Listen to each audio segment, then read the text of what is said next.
Écoutez cette nature, on est quand même bien là, juste seul au monde, avec nos petits oiseaux et parfois quelques gibiers. Salut, salut! Aujourd'hui, ensemble, on va découvrir les joies du trail, la nature, les terrains accidentés, les dénivelés positifs, les dénivelés négatifs. Que du bonheur pour progresser encore plus en course à pied et prendre énormément de plaisir au milieu de cette belle nature. Allez, c'est parti! Et oui, aujourd'hui c'est une séquence spéciale trail. Alors on peut considérer que le trail c'est l'équivalent du VTT au vélo, hein, c'est réussir à aller courir en nature quand on a la chance d'avoir de beaux coins de nature autour de chez nous. L'avantage du trail, c'est que par le terrain, vous êtes obligé d'adapter vos efforts, vos foulées, et du coup on fait du fractionné, sans forcément calculer à l'avance notre séance de fractionné. Hein. Je vous conseille d'aller revoir nos tutos sur le fractionné et l'intérêt du fractionné dans la qualité de l'entraînement, dans la variété de l'entraînement. Bon bah là il se fait naturellement, tout simplement, en fonction des dénivelés, de l'état du sol et de tous les obstacles que l'on peut rencontrer. De par cette variété de terrain, justement, on va devoir adapter nos foulées.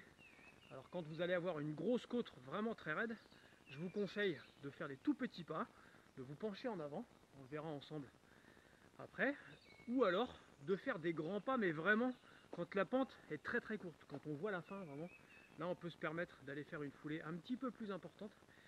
Mais attention, si vous la prolongez dans le temps, cette foulée où on veut vraiment pousser, arriver vite en haut, va vous fatiguer, et le cumul de cette fatigue, à un moment donné, vous allez la payer dans votre sortie. Donc, adaptation de la foulée au terrain. Quand il y a trop de cailloux, je fais des petits pas pour assurer, etc. au niveau de mes chevilles et pour assurer des appuis efficaces. Quand il y a une pente, des petits pas penchés plutôt vers l'avant, je mets du rythme. Et quand je le sens, quand je vois que c'est pas trop long, des grandes foulées où je vais plutôt travailler la puissance. On le verra aussi dans certains endroits comme les tribunes ou des petites bosses sur les stades. Vous verrez ça à la fin du tuto. Voilà par exemple un petit single avec une pente assez forte sur laquelle on va devoir adapter sa foulée. Première solution, je mets de la fréquence et des petits pas.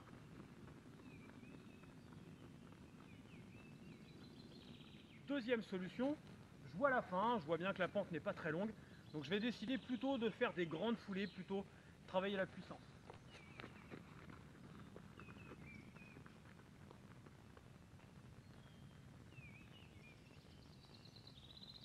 Attention à ce travail de foulée agrandie, c'est très fatigant. Si votre côte est vraiment longue, vous risquez vraiment de le payer en haut. Votre cœur va mettre beaucoup de temps à retrouver son rythme normal, et surtout vous allez épuiser tous vos muscles des cuisses et des mollets. Donc à utiliser vraiment que quand vous êtes sûr que la pente, à mon sens, que quand la pente n'est pas trop longue. Vous avez vu aussi le travail des bras qui doit se coordonner aux jambes, ça se fait automatiquement. Quand ça devient difficile, pensez à tirer vos coudes vers l'arrière, comme si vous alliez attraper des bâtons devant ou quelque chose qui vous aide, et puis vous le tirez vers l'arrière. On va devoir mettre à un moment donné un gros travail de bras pour garder l'équilibre et surtout pour permettre à l'appui d'être efficace. Donc le rythme que vous allez donner avec les bras va se caler avec le rythme des jambes, et du coup vous allez pouvoir maintenir cet effort là si vous avez des pentes assez longues, assez raides. En tout cas voilà, les bras deviennent vraiment indispensables, et même si vous marchez, on trouve tout l'intérêt du coup de mettre des bâtons et de travailler la marche nordique, qui a aussi l'avantage de faire travailler le cœur de manière un petit peu plus intense, parce qu'on est obligé d'irriguer les jambes et le haut du corps. Donc même si on marche, activons les bras, mettons des bâtons, mettez des bâtons, et vous allez avoir un travail cardiovasculaire qui est beaucoup plus important. Alors j'ai beaucoup parlé des côtes, de la pente, de la montée du dénivelé positif, mais ce qui est très très intéressant, et c'est ça qui fait le plus mal musculairement, qui fait travailler vraiment notre organisme en réagissant à ce qu'on lui a proposé, c'est la descente. La descente, vous allez avoir forcément des chocs plus forts, du freinage, voire dans l'élan pour les plus téméraires qui vont devoir se laisser aller dans un travail pliométrique de réaction qui va vite. Vous allez vraiment avoir deux types de contractions que vous n'avez pas forcément l'habitude d'avoir dans d'autres efforts. C'est les efforts donc excentriques où le muscle va s'étirer pour résister puis relancer, et le travail pliométrique où le muscle va s'étirer de manière plus rapide et avoir un réflexe qui nous permet d'avoir une contraction plus forte. Justement, donc deux types de contractions qui sont très intéressantes à travailler pour toujours cette complémentarité à la course à pied et pourquoi pas à d'autres activités. Donc attention, la descente paraît facile, on est content de la trouver parfois quand on est monté un petit peu dans le rouge, mais la descente au niveau des traumatismes, au niveau du travail qui va être demandé à vos muscles et aussi à vos articulations, donc du coup aussi pour le dos, va être vraiment très intense. Donc modération, on en profite, on travaille, on adapte toujours ses vitesses justement aussi à ces descentes. De la même manière qu'on adapte la foulée à la pente en montant, on peut adapter aussi la foulée à la descente de deux manières. Soit on retient sa descente parce qu'on est un petit peu frileux et qu'on a des soucis au niveau des chevilles et qu'on veut assurer le coup. Dans ce cas-là, on va plutôt se mettre en arrière et avoir des blocages au niveau de ses appuis. Ou soit on est un petit peu téméraire, hop, on laisse aller, on a confiance en soi. Attention où on met les pieds quand même, regardez bien où vous mettez les appuis. Et on se laisse aller et on est plutôt sur un travail pliométrique, là où on va travailler en réflexe d'appui. Et on va pouvoir aller très très vite dans la descente. Donc je veux assurer le coup, je fais des petits pas, je vais plutôt en arrière et je verrouille une flexion au niveau de mes jambes. Je suis plutôt sur un travail excentrique de freinage. Et là, je laisse aller. Là, j'ai plutôt laissé aller, j'ai confiance en moi et je laisse mes appuis, mes muscles travailler en réflexe, c'est ce qu'on appelle la pliométrie. Très bon travail musculaire pour travailler la réactivité de nos muscles. Et le Runmaster Award dénivelé positif, eh oui, je vous l'ai mis le trail, c'est bien pour quelque chose, c'est pour vous obliger un petit peu à aller essayer de courir en nature. Comment me poster vos résultats? Écoutez, vous prenez vos applications traditionnelles, un téléphone, normalement dessus vous allez avoir votre distance et à la fin un cumul de dénivelé positif. Donc vous m'envoyez ces traces. Si vous n'avez pas de traceur ou d'application ou de montre, c'est pas compliqué. Si vous avez une pente près de chez vous, vous essayez de la jauger un petit peu au niveau de la distance de l'effort et vous calculez votre dénivelé comme ça à la louche. Vous regardez devant à l'horizontale qui va représenter, on va dire 1,50 m à chaque fois, voire 2 mètres. Voilà, et vous reprenez ça à chaque fois, vous reportez. Donc là j'ai regardé hauteur de mes yeux, c'était ici. Ici j'ai quasiment monté 2 mètres en dénivelé positif. Et je reproduis ça à chaque fois. Une fois que je suis parti dans mon travail de fractionné, je sais combien de fois j'ai monté la pente et je sais à la fin, en additionnant tout ça, combien de mètres j'ai cumulé, tout simplement. Alors l'idéal c'est d'avoir son traceur, de partir sur une boucle fermée et puis vous découvrez à la fin la distance en mètres que vous avez parcouru, comme si vous étiez monté à une échelle. C'est le principe. Dernière petite chose avant de vous quitter, vous décidez d'aller vous inscrire dans un trail avec une distance déterminée, un dénivelé positif déterminé, 16 km 900 de dénivelé positif, ça commence à faire énorme.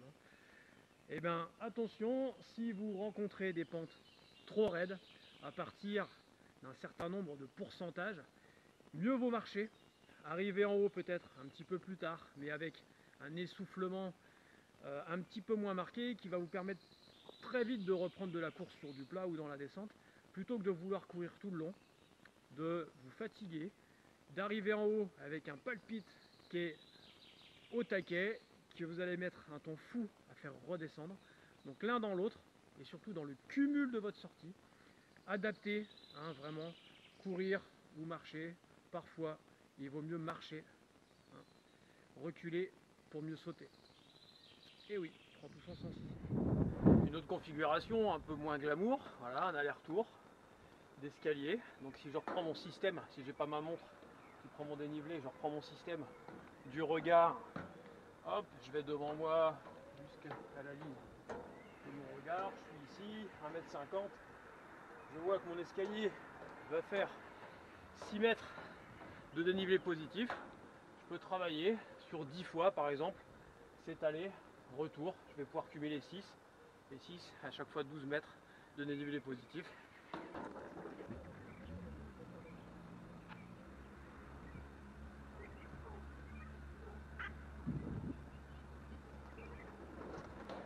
Et voilà, si je veux travailler plutôt la puissance dans les cuisses, je vais pouvoir monter les marches 2 par 2, 3 par 3. Si je veux travailler plutôt la coordination, le travail des bras et des jambes, et la montée en intensité au niveau de la vitesse, je vais les travailler une par une. Une autre configuration.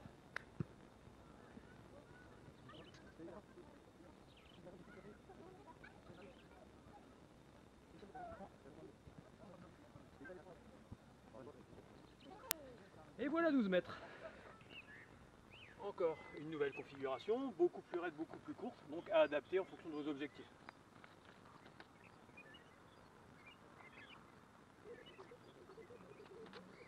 Et voilà 10 mètres. Et bien sûr, on adapte aussi la descente. Si vous avez les chevilles fragiles, mal au dos, privilégiez des descentes vraiment pas raides et plutôt en marche. Et si j'ai pas la chance d'avoir ces parcs, les coteaux, les bois et les bons petits circuits trail près de chez moi, j'ai toujours la possibilité de trouver un enchaînement de marches, si possible même dans des tribunes, dans vos stades, à proximité de chez vous. Et en plus, quand il pleut, on a la possibilité peut-être de se mettre à l'abri, donc on peut aussi travailler le dénivelé positif sur un stade. Donc soit on travaille avec des petites marches où on va chercher plutôt la vélocité, le rythme et la coordination, soit on va chercher la puissance, et dans ce cas-là, on va plutôt essayer d'enchaîner 2 marches à la fois, voire travailler ici sur des grosses marches. Au niveau de votre descente, pas de risque, on ne prend pas de risque si on a des soucis lombaires ou articulaires au niveau des chevilles et des genoux. On fait la descente en marchant, on récupère. Par contre, on essaie de mettre peut-être un peu plus d'énergie dans la montée. Si tout va bien pour vous, descente en course, petit appui, on essaie de travailler le travail de pied, de réaction au sol.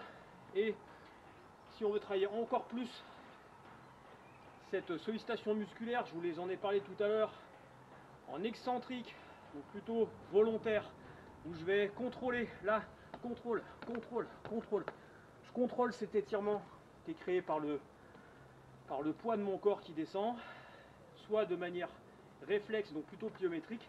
Donc là, toc, toc, toc, je laisse réagir mon corps.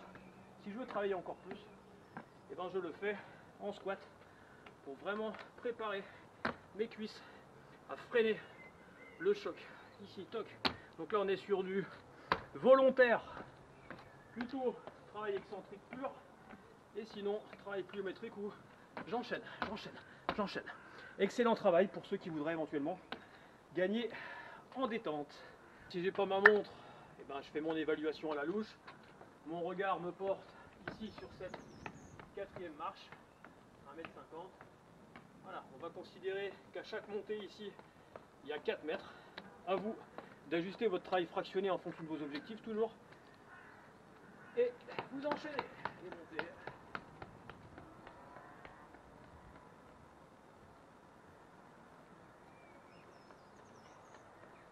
Si vous avez encore du temps dans votre temps de fractionné, vous montez 2 fois.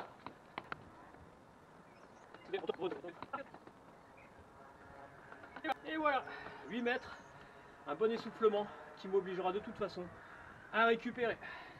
Bon alors, convaincu? On est quand même mieux là, non? Sincèrement, plutôt qu'en pleine ville à courir avec le bitume qui nous fait des chocs qui sont parfois plus traumatisants qu'une bonne descente dans les bois.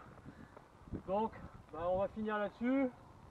Par exemple, si vous voulez faire une bonne séance de dénivelé, quoi de mieux que les vignes, un bon coteau de vigne. Vous faites un chemin qui borde la vigne en descente, une récupération sur le bas, le chemin qui remonte pour faire votre côte, et ainsi de suite. Votre parcours il est tout fait pour une bonne séquence et pour m'envoyer une bonne petite trace avec du D+. Quoi qu'il en soit, ce qui compte c'est de se faire plaisir. Quand on est en pleine nature, c'est quand même plus simple à mon sens. Donc variez les plaisirs, amusez-vous. Plus vous allez vous faire plaisir et plus votre entraînement sera régulier et efficace. Allez, je vous dis ciao. Moi, je vais varier le plaisir aujourd'hui. J'ai déjà quand même pas mal couru pour ce tuto. Donc maintenant, je vais prendre le vélo. Ça tombe bien. Les chemins de trail généralement sont les mêmes que le VTT. Donc là aussi, on peut varier le support. Allez, à bientôt. Ciao, ciao. Youhou!